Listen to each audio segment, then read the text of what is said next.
안녕하세요. 네, 여러분,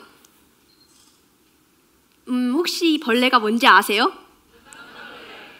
네, 다들 알고 계시네요. 혹시 모르실까봐 사진에 넣어놨어요. 제가 오늘 여러분께 드리려는 이야기는 제가 2009년부터 꾸준히 해온 무당벌레 살리기 프로젝트예요. 네, 이제 이야기를 시작하기 전에 제가 저희 아파트를 일단 먼저 소개를 할게요.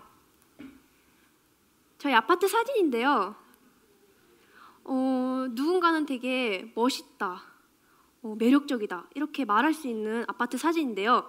저는 이 아파트를 무당벌레들의 공동묘지라고 해요. 왜 공동묘지인지 제가 차차 말씀을 드릴게요. 때는 2009년 제가 중학교 1학년 때였어요. 일식을 관찰하려 저희 아파트 옥상에 올라갔다가 정말 끔찍한 장면을 보게 되는데요. 조명 위에 수북하게 무당벌레 시체가 쌓여 있는 거예요. 아니, 허구한 날 왜 무당벌레들이 날아와서 왜 조명에서 죽어 있을까? 저는 너무 궁금했어요. 그래서 어디서 날아왔을까? 또 얘네들은 왜 이렇게 다 죽어 있었을까? 그래서 저는 처음에는 뭘 어떻게 해야 될지 몰라서 집에 돌아가서 핀셋하고 카메라 그리고 비닐봉지 이 세 가지를 가지고 옥상에 올라가서 매일매일 무당벌레 시체 수를 세고 무당벌레들이 어디서 가장 많이 죽는지 저는 계속 그거를 관찰했어요. 근데 일단 저희 아파트 앞에 공원이 있고요. 옆에는 하천이 있거든요. 근데 이상하게 공원하고 하천 쪽에 접한 조명 위에는 유난히 무당벌레들이 많이 모여 죽는 거예요. 그래서 저는 이 장소를 킬링 스팟이라고 불렀어요. 일명 킬링 스팟인데요. 일단 아파트 이렇게 기역자로 설치되어 있어요. 총 7군데인데요. 저는 또 우리 동이 이렇게 비극적인 일이 계속 일어나고 있는데 다른 동에서도 혹시 이런 일이 일어나고 있는지 정말 궁금한 거예요. 그래서 우리 동과 그리고 우리 동과 좀 환경이 다른 동, 즉 앞에 공원이 없고 하천이 없는 그런 동과 그리고 조명이 없는 동 이렇게 세 동을 선정을 해서 관찰 장소로 했어요. 근데 일단 우리 동과 환경이 다른 동에서는 무당벌레가 시체 수가 좀 적었어요. 그런데 조명이 설치되어 있지 않은 동에서는 과연 어땠을까요? 무당벌레들이 날아와서 죽었을까요? 아니면 없었을까요? 네, 한 마리도 없었어요. 그래서 저는 이제 확신하기 시작했어요. 일단 우리 동처럼 쾌적한 환경에 있는 조명이 있는 그 조명에 의해서 무당벌레들이 끌려와서 조명에서 다 죽고 있다는 것을 저는 알게 된 거죠. 또 저는 무당벌레 이렇게 관찰하다 보니까 무당벌레에 대해서 궁금증이 생겼어요. 그래서 교땡문고에 가서 무당벌레에 관한 모든 서적들을 다 뒤져보기 시작했어요. 솔직히 막 이렇게 자세하게 본 건 아니지만 무당벌레 어느 정도는 제가 잘 알고 있다고 생각을 해요. 그런데 저희 아파트에서만 무당벌레가 하루에 한 60에서 70마리가 죽어요. 엄청 많이 죽잖아요. 제가 보여드릴게요. 그 무당벌레 시체를. 이게 대략 60에서 70마리예요. 하루 이렇게 많이 죽어요.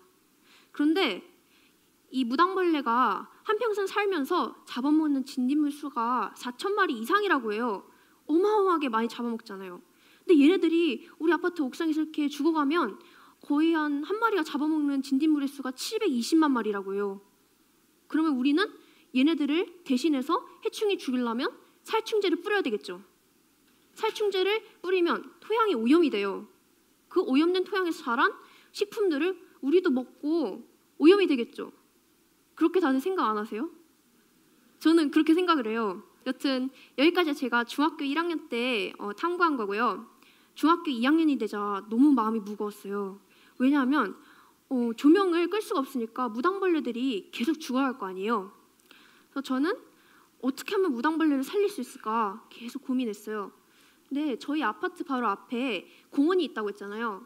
저는 그 공원에서 예전에 공동 텃밭을 가꾼 적이 있었는데 그때 기억을 되새겨서 우리 아파트에도 옥상에 텃밭을 조성하면 무당벌레들이 이렇게 이끌려 날아와도 타 죽지 않고 쉬었다가 다시 날아가서 살 수 있지 않을까 그렇게 생각을 했어요. 저는. 그래서 스티로폼 박스를 하나 준비해서 흙을 담았어요. 풋풋하네요. 흙을 담아서 무당벌레들이 좋아할 만한 식물들을 심었어요. 오이도 있고 가지, 상추 여러 종류 다 심었는데요. 일단 제가 아까 말씀드린 킬링 스팟 그쪽에는 옥상 텃밭을 많이 두었고요. 비교적 무당벌레들이 덜 죽는 곳에는 한 군데만 두었어요. 처음에는 이렇게 무당벌레들이 살아있는 것을 발견하지 못했어요. 왜냐하면 제가 옥상에 올라갈 때마다 무당벌레들이 막 손들면서 나 여기 있어, 나 살아있어, 빨리 찍어줘 막 이런 식이 아니잖아요. 그래서 처음에는 계속 이거를 꾸준히 해 나가야 되나? 시간도 많이 들고 힘든데 그냥 포기하고 그냥 딴 일이나 할까? 계속 생각을 했었어요. 근데 드디어 6월 13일 날 생존한 무당벌레를 발견하게 됐어요. 박수 쳐주세요. 와, 정말 그때 날아가는 줄 알았어요. 너무 기뻤어요. 제가 드디어 무당벌레 살린 거잖아요. 처음에는 이렇게 한 마리였지만 차츰차츰 날이 갈수록 살아있는 무당벌레들이 많아지기 시작했어요. 이렇게 날아와서 변태까지 한 무당벌레도 보였고요. 스티로폼 박스 밑에는 개미나 딱정벌레도 이렇게 생겨나기 시작했어요. 근데 솔직히 우리 아파트에서만 하루 평균 60에서 70마리가 죽는다고 했잖아요. 근데 이렇게 많이 죽는데 이 옥상 텃밭으로 한두 마리 살린다고 무슨 효과가 있겠어요. 그래서 저는 아무래도 이 옥상 텃밭으로는 역부족이라고 생각을 해서 좀 더 적극적이고 활동적인 그런 연구를 해야겠다고 다짐을 했어요. 그래서 저는 또 당돌하게 관리소장님과 인터뷰를 하게 됐어요. 네, 인터뷰 사진이에요. 근데 관리소장님께 제 이런 보고서를 보여드리고 혹시 옥상 조명을 끌 수 있냐 아니면 무당벌레들이 덜 죽는 조명을 이렇게 바꿀 수 있냐 말씀을 드렸어요. 그랬더니 소장님께서 이런 말씀을 하시더군요. 학생, 일리는 있어. 그런데 혹시 그 조명을 끈다는 거는 절대 좀 불가능한 일이야. 우리 아파트면 그렇게 끌 수가 없거든. 그런데 조명을 바꾸자고 한다면 그 비용은 누가 내지? 학생이 낼 거야? 이렇게 말을 하시더라고요. 그래서 저는 막 좌절을 했어요. 한껏 막 열정적이게 찾아를 가서 멋있게 했는데 이렇게 말씀해 주시니까 뭔가 좀 슬프더라고요. 그리고 저는 좌절하지 않고 구청의 관리소장님을 찾아갔어요. 저 그때. 네, 이때 인터뷰 사진인데요. 소장님을 찾아가서 또 인터뷰를 같이 했어요. 주인님께서도 소장님과 비슷한 의견을 내주셨어요. 대신 주인님께서 아주 좋은 제안을 하나 해주셨어요.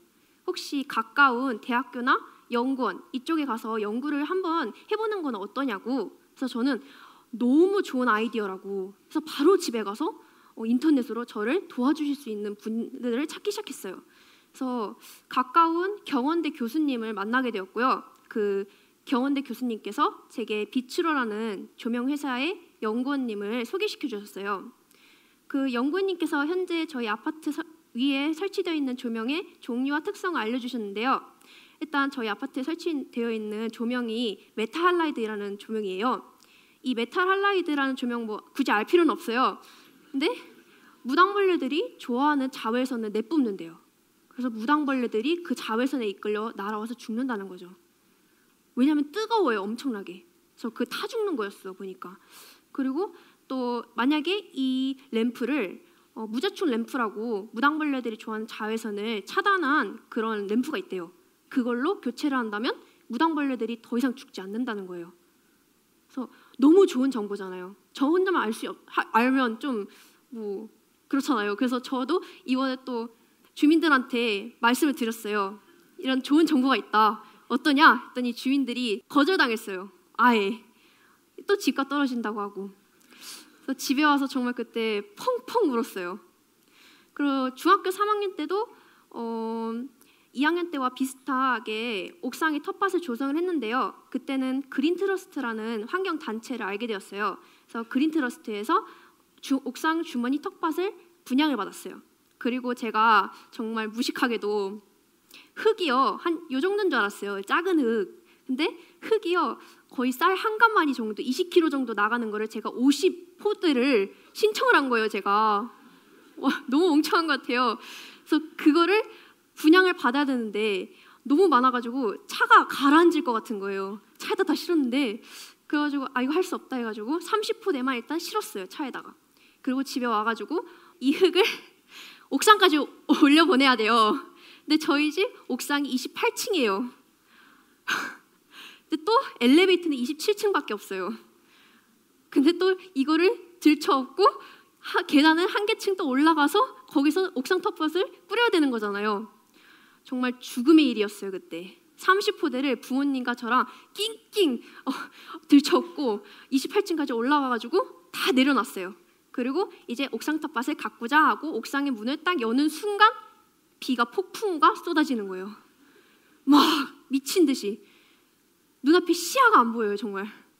근데 그때 우리나라에서 처음으로 천둥번개가 1000번 이상 쳤대요, 그날에만. 그때 옥상 텃밭을 만든 거예요. 근데 부모님께서 그러시더라고요. 야, 이거 잘못하다 이렇게 좋은 일 하다가 천둥 맞아서 죽겠다. 이거 그만하자 이러시더라고요. 그래가지고 저는 이렇게 말씀드렸어요. 아니, 하늘도 스스로 돕는 자는 돕는다는데 내가 이렇게 좋은 일 하는데 천둥 맞아 죽겠어? 이런 생각이 들더라고요. 그래서 부모님하고 함께 비옷을 입고 옥상 텃밭을 다 만들었어요. 감사합니다. 여기까지가 제가 중학교 3학년 때 탐구한 거고요. 이제 고등학교 1학년이 됐잖아요. 고등학교 1학년이 되니까 정말 막막하더라고요. 왜냐하면 연구 성과가 좀 더뎠어요. 성과가 없는 거예요. 왜냐하면 옥상 텃밭으로만 무당벌레 다 살리기는 제가 아까 말씀드렸다시피 역부족이잖아요. 그래서 어떻게든 발로 뛰고 더 열정적이고 더 적극적이게 활동을 해야 되겠다고 생각을 했어요. 그래서 저는 첫 번째 우리 아파트 동 주민들 대상으로 107가구에다 모두 다 우체통함에다가 그 옥상 조명의 위험성을 다 알려드렸어요. 그리고 두 번째는 옥상 텃밭을 계속 가꿨고요. 그리고 세 번째는 소등을 하는 홍보를 하기로 했어요. 옥상 조명 아예 끄자고. 그래서 저는 또 동대표 회의 참가를 해서 유인물을 쫙 돌렸어요. 제가 이런 일을 하고 있는데 혹시 옥상 조명을 이렇게 끄거나 아니면 다른 램프를 바꿀 수 있냐고 했더니 많은 분들이 제 이 연구에 동의를 해주시더라고요. 그래서 드디어 7월 17일 날 옥상 조명을 소등하게 되었어요. 그리고 옥상 조명이 현재까지 계속 되고 있고요. 정말 다행이죠. 그리고 네 번째 계획은 뭐였냐면요. 우리 아파트 50대 건설사에다가 옥상 조명의 위험성과 또 설문지를 보냈어요. 총 50개 건설사에다 보냈어요. 근데 14개에서 설문지가 왔더라고요. 근데 저희 아파트 지은 회사가 코오롱 건설 회사예요. 그쪽 연구원님들께서 저한테 환희 학생 이 보고서를 봤다, 연구도 받고 굉장히 괜찮은 아이디어 같다. 혹시 나중에 우리 연구 단지 와가지고 같이 의논도 해보고 좋은 아이디어 있으면 같이 한번 생각해보자 이렇게 말씀해 주셨어요. 그래서 저는 정말 감사하죠. 이러면서 바로 내려가서 같이 의논도 하고 이쪽에서 친환경 그 건축물 같은 거를 짓고 있더라고요. 그래서 그것도 구경하고 왔어요. 또 그러고 코오롱 건설사에서 저한테 사마 페인트를 이렇게 알려주셨어요. 그래서 2009년 9월 달에요. 그린트러스트 환경단체랑 그리고 코오롱 연구원님들 그리고 코오롱 연구원님께서 저희 아파트 옥상을 방문해 주셨어요. 이때 사마 페인트 연구원님들께서 저희 조명에다가 자외선 차단제, 그러니까 무당벌레들이 좋아하는 빛을 없애는 그런 자외선 차단제를 다 발라주셨어요. 그래서 실험적이었는데요. 올해 제 고2인데요. 올해 이 도료의 효능을 봤어요. 원래 우리 아파트 조명에서 무당벌레가 수십 마리가 죽거든요. 그런데 이 도료를 바른 다음에 무당벌레가 많게는 3-4마리, 적게는 1-2마리밖에 안 죽는 거예요. 효력을 본 거죠. 그래서 제가 마지막 목표가 뭐냐면요.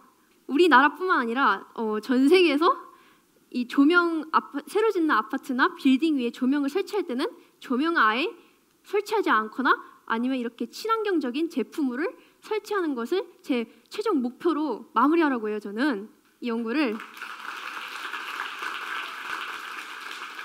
네. 여기까지가 제가 탐구한 거고요.